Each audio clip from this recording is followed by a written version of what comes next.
Welcome to Cider Chat. This is episode 249, and the title is Old School Cider Making in Modern Times. Get your glasses ready. We're going deep into the cider house at Cider Chat Central. Going up. Hello, my name is Rhea Windcolor, and I am the producer and cider MC of this weekly podcast, where we speak with makers, cider enthusiasts, and folks within the cider trade from around the world. We're going to be going to the featured conversation shortly, but first, I have a wee bit of news out and about in Ciderville. If you are a first-time listener to Cider Chat, you may not realize that you have come in on a very special moment in time for this here podcast, in that we are just about ready to enter season 6. That means we're going into the 6th year of this podcast, and that will be taking place once episode 251 gets posted. But in the meanwhile, it is like holiday time around here. I mean, you know, if I open the door to the cider house, all you would be hearing is just a lot of partying. In fact, let's go there right now just for a minute. I'm going to just walk down there and bring you there.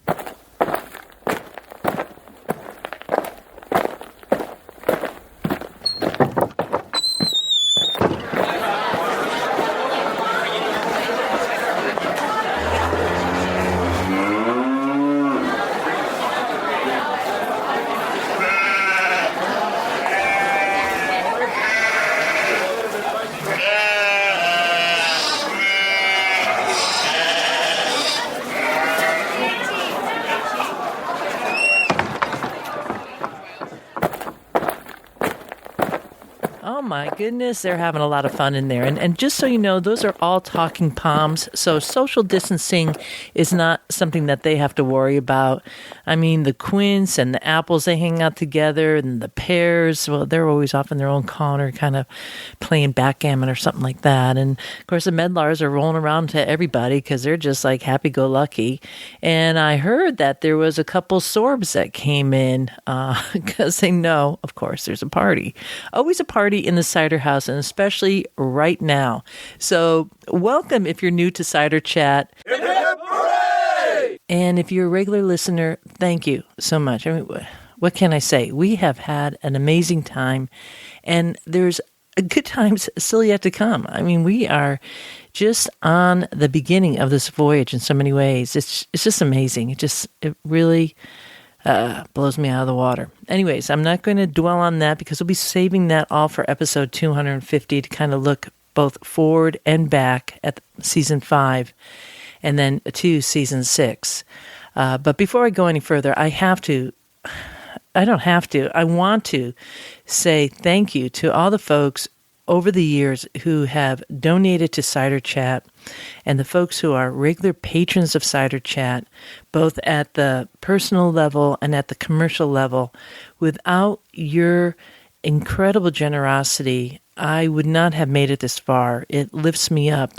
Partly because, of course, your donations, your monetary donations help a lot. I mean, this time of year, I'm paying for all the royalty fees that I have to do in terms of music, all the artwork, the background stuff for getting show notes up. You know, there's just a lot. I'm not going to bore you with all that. There's just a lot of stuff that goes into building a podcast, especially at this level, at this point.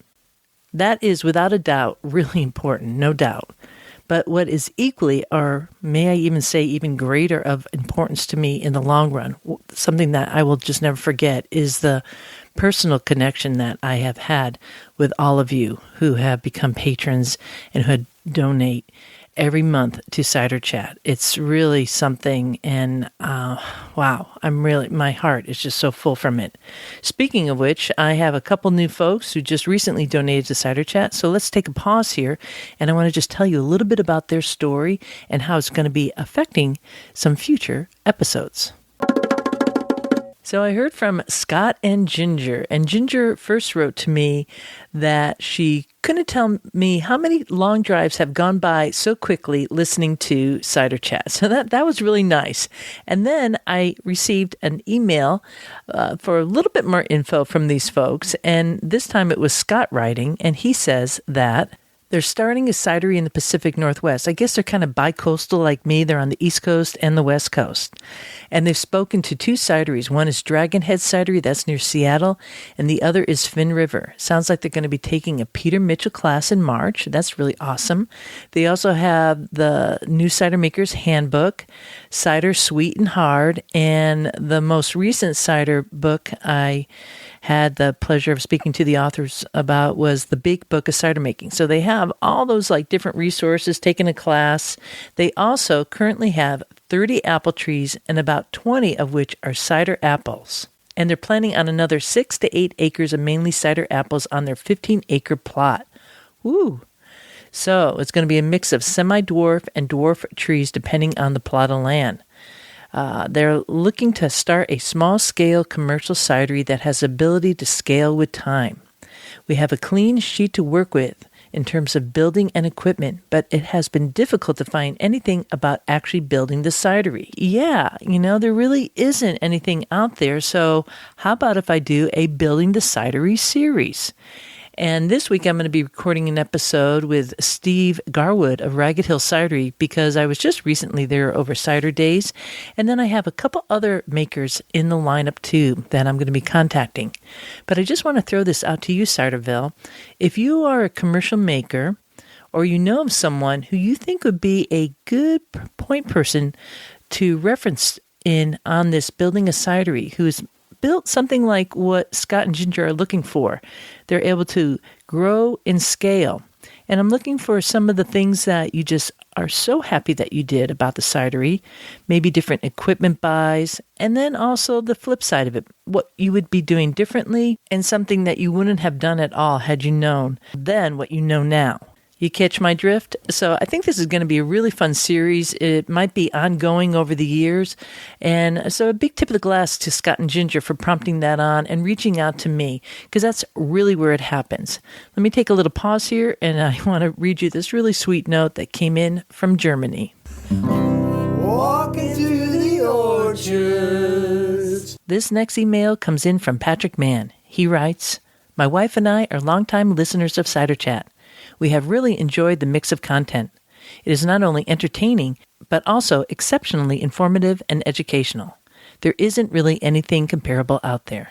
Oh, thank you. That's just really sweet to say. You continue with Patrick here writing, "Last year we made the transition from amateur to commercial cider makers. Woo-woo, yeah." And he says, "We started a nano cidery in southern Germany called 1785 Cider. To mark the occasion, and thank you for providing inspiration, we put $17.85 in the tip jar. Keep up the good work, Patrick and Wendy of 1785 Cider." Oh, that's cute. That's like a really cool way to note something, right? And to be included in on the conversation around the world. There is going to be an episode coming in from Germany soon with Barry. You're going to be hearing all about that on episode 251. So how is that kind of synchronicity, Patrick and Wendy? Woo! So anyways, big tip to the glass. Thank you for adding to the tip jar. That really, really helps. You know it. And good luck with the nano cidery. I can't wait to hear more and hopefully have some 1785 cider in the future. Yes, the future is bright and the glass is always full. There's a reason why we do it like this. Ba-dum. There's a reason why we drink it like this. Ba-dum. Oh, that is Ambrosia Borowski and Brian Rootson, two Chicagoans singing the We Like Cider song. And just reminding me, and I think you too out there in Ciderville, how much we are missing everyone. But no worries, the world is going to open up again. We're going to get through this. Hold steady, rock solid. The palms are counting on us, and I'm counting on you too. So hang in there, folks. Hang in there. Anyways, we're going to go now to this featured piece, which I titled old school cider making in modern times. But to tell you the truth, that's not what this is about at all. It's really a behind the scenes, intimate conversation with my good friend Ryan Monkman, who a couple of weeks ago said, Rhea, we're coming up to the 250th episode. You're always interviewing people. How about if this time I turn the table and I interview you? So in this case, Ryan Monkman is the guest interviewer, and I'm being interviewed, and it was kind of interesting for me. A little bit of insight on stuff. Some of it will sound familiar, but if you're new to Cider Chat, well, now you'll hear a little bit about why I am such a fan of cider and why I love doing this. So I won't say much more about that. We begin the conversation, though, because I can't help myself. Even if there is a guest interviewer, I have to ask questions too, which leads us into a cool piece that's happening up at FieldBird Cider. That is a cidery that Ryan and his wife, Nicole, and a cool team of people are doing up there on the shores of Lake Ontario in Prince Edward County. So we find out about that scene there for the Flock. It's a special cider club. And then we get into the featured chat. So make sure that your glasses are full and you're ready to enjoy something that I'm always a little nervous about sharing, but I'm psyched to share it with you, Ciderville. I really am. So let's roll to that next. So do I get to ask you a lot of questions? Like, can you tell me a little bit about that, like, little package that's going out to the club? Oh, yeah. We're doing a fun club. So we always have some like side projects on the go. Like the distillery started as a side project, or like we have a few carboys of this, or like a random wild barrel of that. And there's never really ever a home for those things. So we end up bottling them and taking them home and drinking them and all that fun stuff. And it's like our experiments that we run. What we've decided to do is offer those experiments to like an exclusive club. Mm-hmm. So there'll be things that we might only have, a few dozen bottles of, or, maybe up to a barrel of, that we'll make only available to like our club members, and we're calling it the Flock. I love that. I love that. The Flock for FieldBird. I love that. Yeah, and then thanks. I like it because I can make a bunch of F-bomb jokes. Of course. And then once it's so what we'll do is once a month we'll send out a note to the Flock. It's free to sign up to the list, and people can. So once a month we'll send out hey, this month we're going to offer this from our experiments. If you're interested, and people have 1 week to either buy it or not. And then whatever doesn't get purchased goes to my basement. And if it sells out in less than a week, then it sells out. That's brilliant. Yeah. That's kind of the cider or perry that you never really get to touch into from a cidery because it doesn't go out to the public. So what a fantastic opportunity for people to taste your workings in that way. Yeah, it's been a lot of fun. The last week or so, we've been talking about it amongst our team. And we're like, I don't know if we're going to have enough to sustain the year. And then we just started listing things that we're like, oh yeah, we buried that barrel and don't know what that's going to be like. And so all these kind of fun things. I infused some brandy with herbs I stole from Nicole's garden. So we just have a lot of fun, small experiments on the go. I like hearing that because as a non-commercial maker, I do the same thing where there's all these mason jars in my refrigerator, and then, a couple months down the line, I might be opening them or not.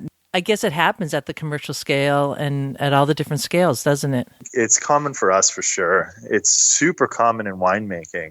We're winemakers because it's so harvest-based. And I noticed that harvest-based cideries do this a lot too. There's 3 months of your life every year that you have to wake up super early, go into the cellar, and stay until really late. And it gets tough to go in some days to do the exact same, go through all the barrel checks, do all your barrel checks, taste through all the barrels, make sure all the barrels are good, press the next round of apples that's being picked. It can get kind of repetitive. And repetition makes motivation difficult. So what we do is when we peel off things for these experimental lines, it's kind of a way to force ourselves to come in, because like there are things that are so unpredictable that you get up in the morning and you have to go in. And then at the same time you go, oh yeah, and I get to check on that carboy. What the hell happened to it overnight? Mm-hmm. So it's a way to kind of like excite you on the drive into work. Yeah, there's all different kinds of farming and staying in that repetition. Every job, especially this is where the industrial, aspect of cider making comes in. You have to keep yourself jazzed up to doing that and staying alert so you don't have an accident. Yeah. But I have questions for you. Okay. As you crest the threshold of 250, which is in itself incredibly impressive. And so I have 4 categories of questions for you. Okay, 4 categories. As Ria Windcaller, cider maker. Okay. So you interview a lot of cider makers on the show. And I know that you make cider because I've had the opportunity to drink it a few times. So I wanted to ask you questions as a cider maker. Okay. So I've developed 4 categories. The first one is how. The second one is wild. The third one is why. And the fourth one is a mystery box. Shoot, I'm ready. Sure. So the first question is, hey, how did you get into cider making? Well, it was just a natural progression of events, being involved, in a club with fermenters and enjoying making beer and wine, and being in New England. There's just, amazing apples here, and people have the ability to go to local cider mills and get fresh pressed apple juice of a very high quality. That's just been a tradition forever. I'd like to say that the stories of my grandfathers, the barrel in the barn, from what I understood, that my dad would tell me, that was filled with cider. I'd like to say that was like part of the catalyst, but I think it was just being in this region that was just perfect for that. So it was a natural segue to get into that, and definitely it was on the coattails of Cider Days kicking off 26 years ago. That's really when I really started making cider, and then because I had fermented so much, it just kind of catapulted me into being, and able to teach how to ferment it. Which is like really neat. And my next question on the how front is, how are you making cider now? Well, which could also be a where question, and it could also be let's gush about your equipment question. Gush about equipment. Well, I think the amazing thing for me with Cider Chat is I get to talk to, makers around the world at all different scales with really high commercial scenes, and then, hobbyists like myself. And over the years, I've just it's kind of like when you've been doing it for so long, it's like making your favorite coleslaw recipe or your favorite apple pie. I don't look at any kind of recipe book. I don't take measurements. I'll take a specific gravity just because, well, that's, people like to ask that, so I do that. But I don't really care about that because I'm not doing it commercially. And so I just it's kind of whimsical. You kind of make it so often for so long, I don't think about it. It's just kind of like, okay, well, what yeast do I want to try this year? I think I was more experimental early on in my cider making, making raspberry and blueberry. And now you think it would have been reversed, but now I'm more like, let's do single varietal, let's do, the wild piece. And my equipment as such, which takes up way too much room in my home, is just a bunch of carboys. I had the barrel. I actually sold the barrel this spring, my beloved barrel. I had 2 batches in that, but kind of like FieldBird cider, it just had so much cider that I still have to bottle it. Because I'm getting to drink amazing cider from all these different makers worldwide. There's only so much I could drink, and I've drank my own. Right? You've told me this. Like, it's really nice when a cider maker, a professional cider maker like yourself, gets somebody else's cider. No matter what quality it's at, it's just different, and so that's a little bit where I'm at in that way. My I have like 2 like little storage boxes where I keep everything. I have my 1880 cider press, which is, 2 10-gallon baskets. Chug-a-lug kind of one, I forget what they call, one-shot engine or something like that. It just chugs along. It's electrified, so that really helps. But was it electrified in 1888, or was it retrofitted? It was retrofitted, yeah. Because normally this old, it's a wooden frame, and it has these 2 big wheels that must have at one time had a handle. So you'd be turning this giant wheel, and the wheel's so big it kind of gives you some, momentum. But it was retrofitted before I got it, so there's a belt that goes on that giant wheel to a little tiny motor. That the wires are so frayed, it's all kind of dangerous, and it's a super dangerous thing to have because there's no like stop on the way it scratches up, and cuts up the apples up on top and then drops into the basket. But I love it, I love it. It has this like really crazy kind of yeast profile coming off of it, and it's kind of kooky. But I might move that cider press on. I get to talk to people. And I'm like, oh, I want to try that. I want to try this. And then sometimes I'm like, I'm not going to try anything. I'm going to just drink all this commercial cider or, enthusiast cider and see what they have. So I'm not a strict cider maker. Probably I'm like the total opposite of that. And I think that leads into my next category of wild. Okay. So you just mentioned the yeast that comes off your press. And the wild category has to do with a specific cider of yours that you gave me maybe like a year. I want to say actually a year ago in October, we met up in the Finger Lakes. Oh, yes, right. Yes. And you gave me a bottle of cider that I am sure came from a single tree. That came out of the barrel, I think. Wasn't that a barrel aged cider?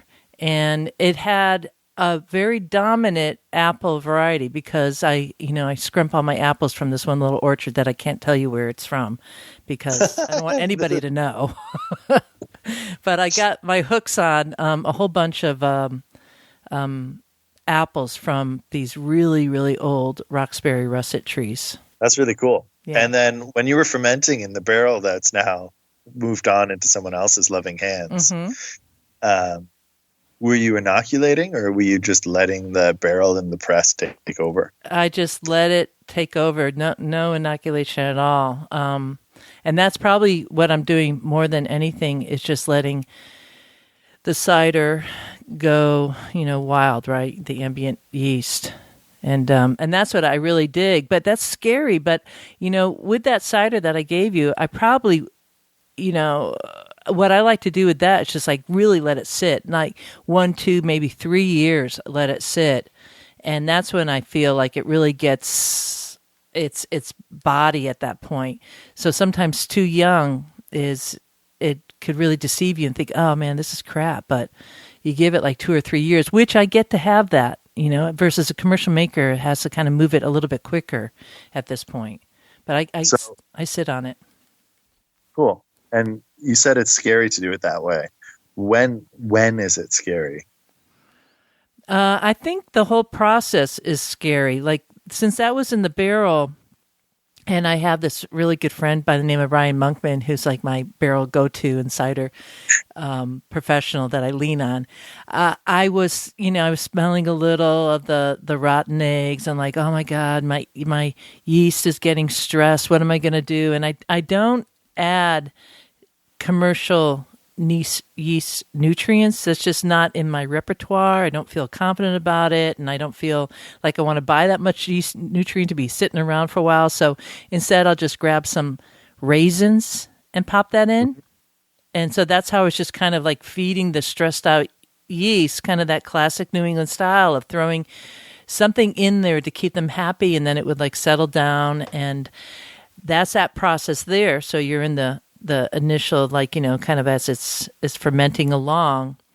And then you bottle it and you're like, oh crap, this is scary because it kind of stinks and it's not tasting good, or it's like it's just a little off. It's not settled yet. And there might be like that bottle shock. So through the whole process, I mean, isn't it not stressful except when you're like picking the apples and saying, you're going to make beautiful cider. I don't know. Is there a non-stressful time? Yeah, I like to say it's not scary when I'm not thinking about it. That's right. Exactly. I mean, I don't stress out at the same level. Again, like I'm a hobbyist. So if it's not great, it's like, I'm okay with that. It'd be really different if I was on the other side of the plate. So you kind of, it was like the 25 years ago with Cider Days, like really picking up and starting up. That got you more and more into this, although fermenting, the old stories, it's the barrel in the barn. My side question, not in my line of questioning, but you know how everyone always talks about that barrel of cider in the barn and how good it was? Mm-hmm. Some of them must have sucked, right? I don't know. I don't think so. I mean, I think barrels, we got to give a little bit more credit to the farmers. Yeah. They knew what they were doing. They had a certain kind of flavor there. They're not going to chintz on their cider either, when that's like their only really access to maybe alcohol. Money is short. We're talking about like Depression time. So at least my grandparents were all kind of like Renaissance people, making their own shoes for God's sakes and everything in between. Oh. So I think, and I had another grandfather who was like, he was a bootlegger. So I think they're making something that was pretty good. They got good blood there. Yeah. But I mean, seriously though, right? We have more of that luxury that we could go out and buy it and somebody else is doing all the work as, a non-commercial maker doing that. But back then the farmers, they're probably going to really, in my mind, really pay attention to what's in that barrel. Mm-hmm.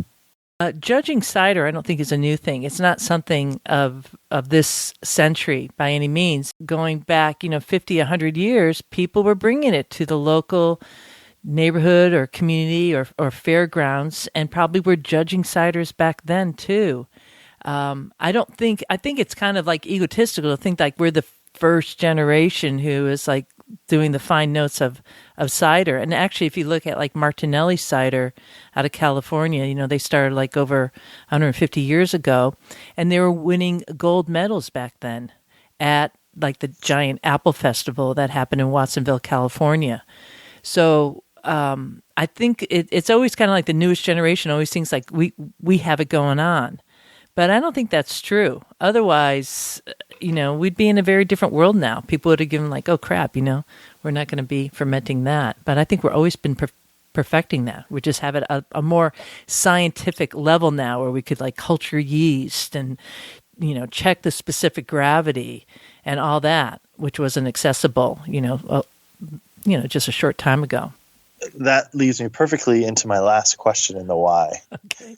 Which is that you mentioned that you take the specific gravity, but you don't care about it. Mm-hmm. And there's a reason why you do it that I'm sure goes beyond, because I think someone might ask me about it later. Well, there's like warm years where it's just like a grape. The apple's going to maybe be a little bit sweeter. It's going to be more higher sugar content. So that's interesting to me. And so it'll give me a measurement of what the potential alcohol by volume will be of that cider. But for the most part, I just, all the cider I make is going to fall in between.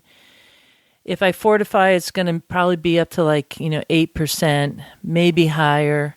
if I'm adding honey or something like that. But for the most part, it's going to be much lower.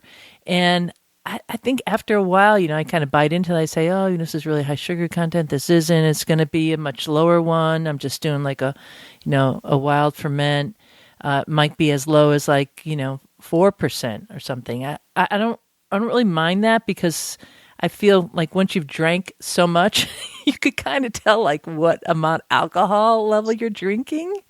I don't know if that's just my naivete, which is probably it is, but that's why I don't really worry about it because I don't have to put that on a commercial label. And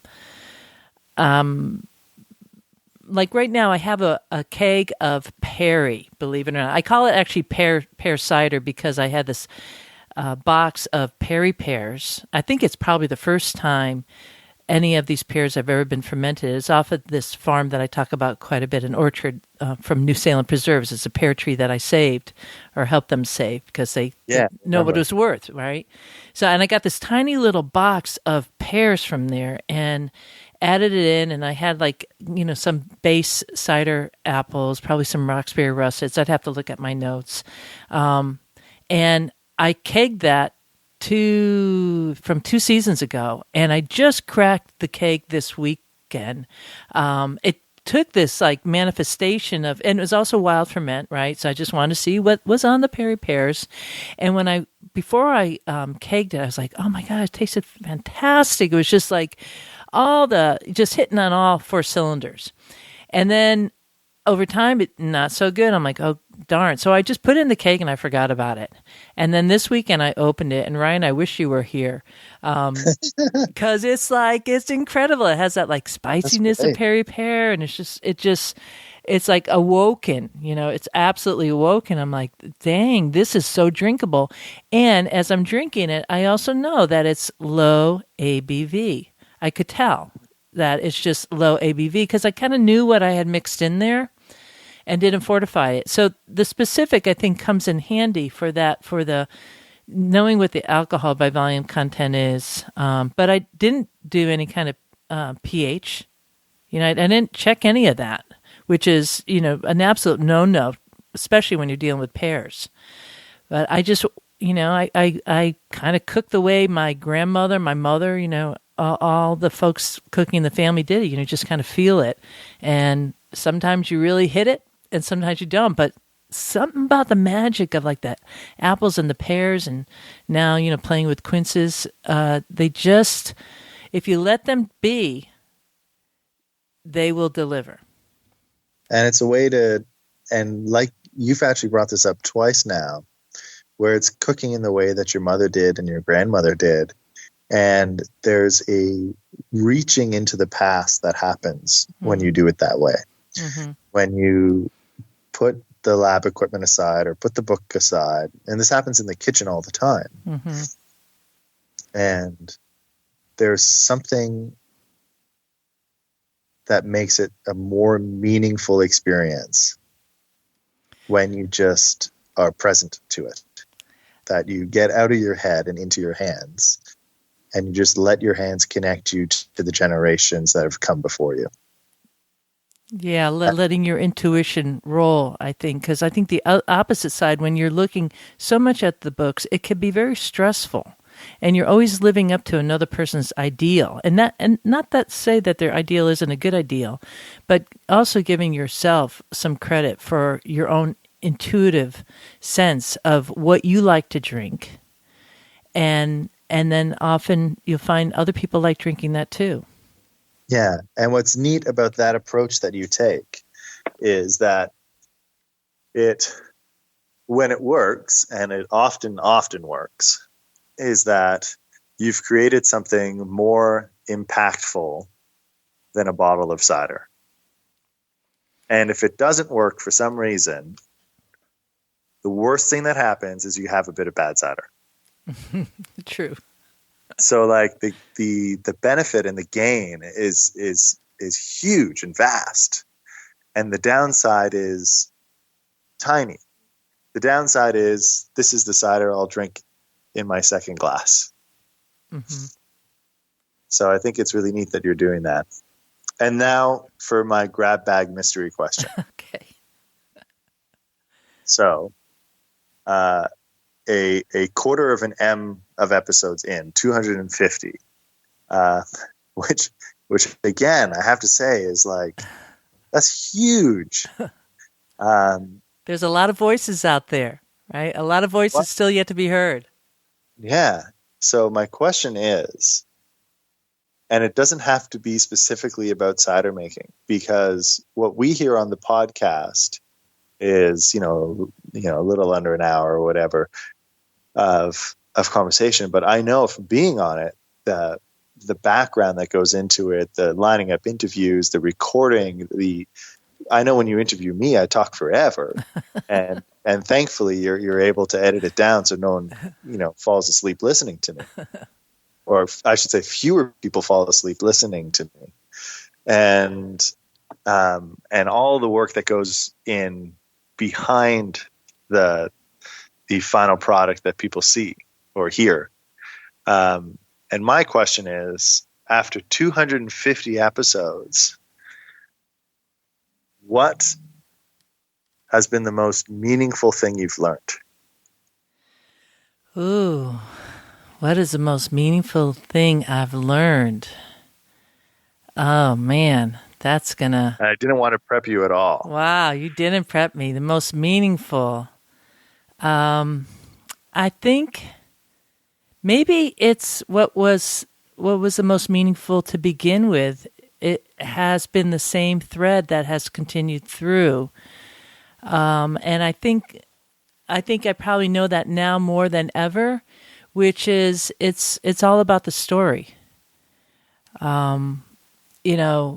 For any length of a recording I have, to provide a narrative that listeners can find relatable and to take them on that journey.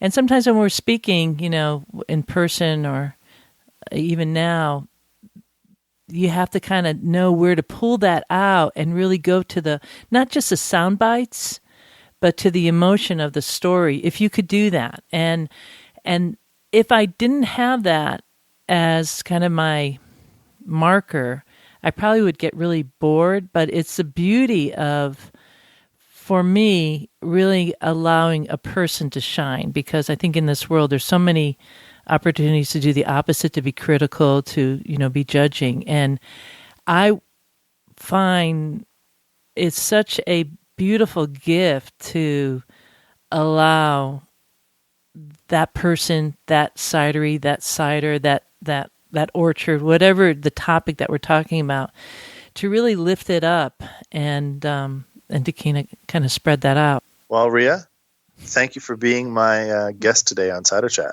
Yay. Thanks a lot, Rhea. All right, buddy. Bye-bye. And with that, I leave you here as I get ready for next week's episode 250. This is Rhea Windcaller signing off for now. Looking forward to seeing you in Ciderville.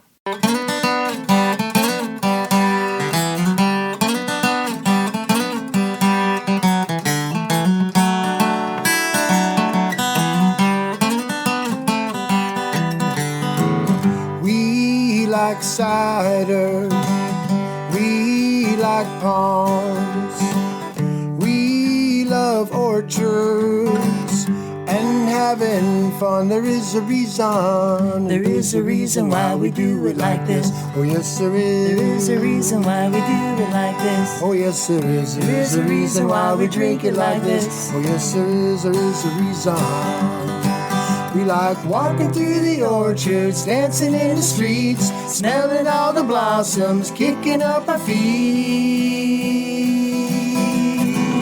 We like cider, we like ponds, we like orchards, having some fun. There is a reason why we do it like this. Oh yes there is. There is a reason why we do it like this. Oh yes there is. There is a reason why we drink it like this. Oh yes there is. There is a reason We like walking through the orchards, dancing in the streets, smelling all the blossoms, kicking up our feet. Oh yeah. We like cider. Oh yes we do. We like palms. Oh yes we do. We love orchards, having some fun. There is a reason why we do it like this. Ba-da-da-dum. There's a reason why we do it like this. Ba-da-da-dum. There is a reason why we drink it like this. Ba-da-da-dum. Ba-da-da-dum. We like walking down the orchards, dancing in the streets, smelling all the blossoms, kicking up our feet. Oh yeah. We like cider. Ba-da-da-dum. We like palms. Oh yes we do. We like orchards, having some fun.